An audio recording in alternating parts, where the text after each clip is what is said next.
अभिनंदन वंदन और स्वागत करता हूँ। और गोपाल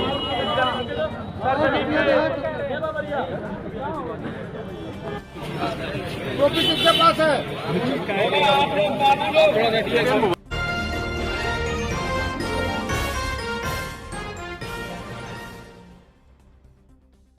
नमस्कार, मैं हूं सुमैया अंसारी और आप देख रहे हैं यूथ कॉर्नर। आजमगढ़ गोपालपुर कांग्रेस प्रत्याशी मिर्जा शाह आलम बेग के चुनाव केंद्रीय कार्यालय का हुआ उद्घाटन। आजमगढ़ कांग्रेस पार्टी गोपालपुर विधानसभा प्रत्याशी मिर्जा शाह आलम बेग के चुनाव कार्यालय का हुआ उद्घाटन। गौरतलब है कि कांग्रेस पार्टी से गोपालपुर विधानसभा प्रत्याशी शाह आलम बेग के चुनाव कार्यालय का उद्घाटन बिलरियागंज महाराजगंज रोड पर स्थित शेखर हॉस्पिटल के पास बतौर मुख्य अतिथि के रूप में पहुंचे अनिरुद्ध राय के करकमलों द्वारा फीता काटकर किया गया। इस अवसर पर कांग्रेस गोपालपुर प्रत्याशी मिर्जा शाह आलम बेग ने कहा कि आम जन की जो भी समस्या है, शिक्षा, स्वास्थ्य, रोजगार के क्षेत्र में कार्य करेंगे। क्षेत्र में मिल रहा है जनता का आशीर्वाद। चुनाव जीतने के बाद सबसे पहली प्राथमिकता होगी शिक्षा। देवरांचल को बाढ़ की समस्या से दिलाएंगे निजात।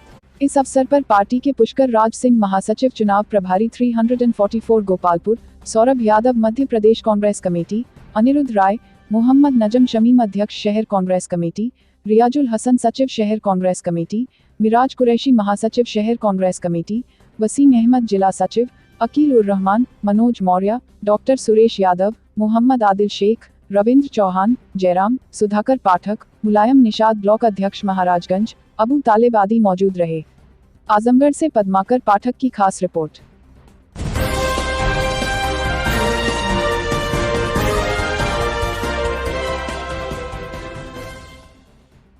हैं किन मुद्दों पे आप यहाँ से चुनाव लड़ रहे हैं? देखिए, मुद्दे तो मैंने अभी बताए कि जो भी आम जनमानस की समस्याएं हैं, जिस तरीके से इलाकाई समस्याएं हैं, उन समस्याओं के निदान के लिए हम लोग काम करेंगे। शिक्षा के क्षेत्र में, स्वास्थ्य के क्षेत्र में, रोजगार के क्षेत्र में हम काम करेंगे। टक्कर किससे मानते हैं? टक्कर किससे मानते हैं क्षेत्र में? देखिए, यहाँ की आम जनता ऊब चुकी है समाजवादी पार्टी से, भाजपा से, बसपा से। जाति या मजहब और इन सारी राजनीति से यहाँ की जनता उब चुकी है। यहाँ की जनता बदलाव चाहती है। हमारी लड़ाई किसी से नहीं है, वो लोग आपस में लड़ रहे हैं और जनता हमें अपना आशीर्वाद दे रही है। सपा से नफीस जी विधायक भी हैं, तो आप जनता के सामने किन वादों के साथ जा रहे हैं कि जनता चुनाव के समय ज़्यादा से ज़्यादा आपको वोट करे? हम जनता के बीच में जा रहे हैं, अपनी बात कर रहे हैं और 5 सालों में जो विधायक ने जो किया है वो जनता के सामने है। इसलिए हमें जनता को बहुत बताने की ज़रूरत नहीं है। किसानों की यहाँ बड़ी समस्या एक और भी है, छोड़े हुए पशु जो उनकी फसलों का नुकसान कर देते हैं, उस पर क्या है? ये बहुत बड़ी समस्या है और उस पर आम जनता उससे उभी हुई है। हम जनता के बीच में जाके हम इस पर चर्चा कर रहे हैं।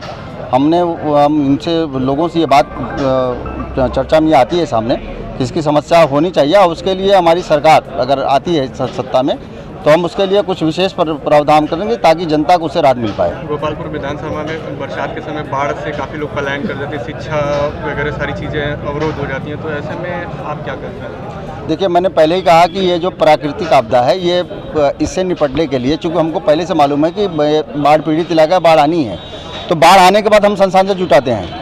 ये हमारा प्रयास होगा कि हम संसाधन की व्यवस्था पहले कर लें, बाढ़ आती है तो हम उससे निपट लेंगे। बाढ़ महीने 2 महीने रहेगी, उसका संसाधन अगर हमारे पास रहेगा तो हमारा जनजीवन उतना बदहाल नहीं होगा जितना बदहाल होता है। अगर आप चुनाव जीत जाते हैं तो जनता के लिए सबसे पहली प्राथमिकता आपकी क्या होगी? जनता के लिए मेरी सबसे पहली प्राथमिकता होगी शिक्षा। शिक्षा अगर बेहतर होगी तो हम सारी चीज़ों को बेहतर कर पाएंगे। अगर हम शिक्षा बेहतर नहीं कर पाए तो हम व्यवस्था को बदल नहीं पाएंगे, उसको सही नहीं कर पाएंगे। हमारी पहली प्राथमिकता शिक्षा होगी। गन्ने को लेकर किसानों की काफ़ी समस्या है, उनका उचित मूल्य नहीं मिलता, इस पर आप क्या करेंगे? हमारे पार्टी के मैनिफेस्टो में है कि अगर गन्ना किसान को हम 400 रुपया कुंटल जो है उनको रेट देंगे और 1 हफ्ते के अंदर उनका भुगतान हो जाएगा। विधानसभा गोपालपुर के कार्यालय का बिलरियागंज का आज इनाग्रेशन किया है। मैं क्षेत्र में पिछले कई दिनों से घूम रहा हूँ, देख रहा हूँ यहाँ पर आज सारे कार्यकर्ताओं की मीटिंग लेकर जिन क्षेत्रों में जिनको जवाबदारियाँ दी गई है उन्हें सारी व्यवस्थाएं लगाई जाएगी और इसके बाद में बूथ लेवल पर हम लोगों को भ्रमण होगा और जो समस्याएं यहाँ देखी हैं हमने, वो समस्याओं के बारे में आपको बोलूँ न्यूज़ के माध्यम से तो वो ठीक नहीं होगा कि यहाँ पर लोग अनाज ही चुरा रहे हैं 5 किलो मिलने वाला अनाज, उसमें से 1 किलो अनाज वहाँ दुकान वाला रखता है और 4 किलो उस गरीब आदमी को देता है, तो फिर उस प्रदेश में क्या विकास की बात करेंगे? जिस प्रदेश के अंदर विकास की बातें हो रही और जो देश की राजनीति को बदलने वाली स्टेट है यूपी, उसके अंदर इस तरह की चोरी हो रही है, आदमी के पेट का अनाज चुराया जा रहा है, उसे मूलभूत सुविधाएं नहीं दी जा रही है। आप मेन रोड से आइए, दिखेगा यूपी में बहुत बड़े बड़े हाईवे हैं, लेकिन आप अंदर आकर देखिए तो आप धूल के अलावा आपको कुछ नहीं मिलेगा। क्या विकास है? लोग कह रहे हैं कि यूपी बिहार का मजदूर यहाँ नहीं आएगा, यूपी बिहार का, अरे यूपी ने ही स्थिति बनाई है कि बेचारा बाहर क्यों जा रहा है, वो मजदूर बाहर मजदूरी करने क्यों जा रहा है? क्योंकि आप उसको रोजगार नहीं दे पाए, आप उसको सड़क की व्यवस्था नहीं दे पाए। यहाँ कई घरों को हमने ऐसा देखा है कि जिनके आवास नहीं है, उनको कुटीर नहीं मिले, प्रधानमंत्री आवास योजना का फायदा नहीं मिला।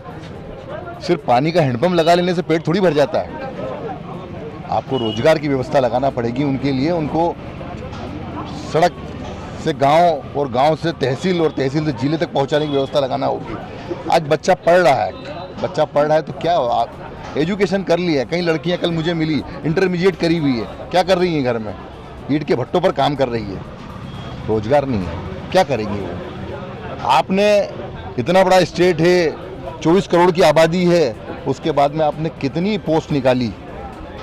आप कहें कि हमने साहब फलाने कास्ट के लिए निकाली आरक्षण में, ये कई घर कल हमने दलितों के भी देखे ऐसे कि जिनके बच्चे इंटरमीडिएट करे हुए घर पे ईंट भट्टों पे काम कर रहे हैं, बॉम्बे में जाके काम कर रहे हैं। एजुकेटेड आदमी यदि इस तरह का काम कर रहा है तो फिर आपने रोजगार कौन सा दिया है? आप इतने वर्षों से विकास की और ये बात कर रहे हैं, तो आपने रोजगार क्या दिया है? क्यों लोग जा रहे हैं, पलायन क्यों कर रहे हैं? आप यदि यहाँ व्यवस्था लगा देते तो पलायन नहीं होता।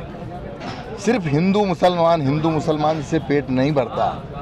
आप हर समय कहेंगे फलाना वो कांड हो गया, उसमें मुसलमान था, फलाना वो हो गया, उसमें ये था, इससे काम नहीं चलता। आपको रोजगार पैदा करना होंगे।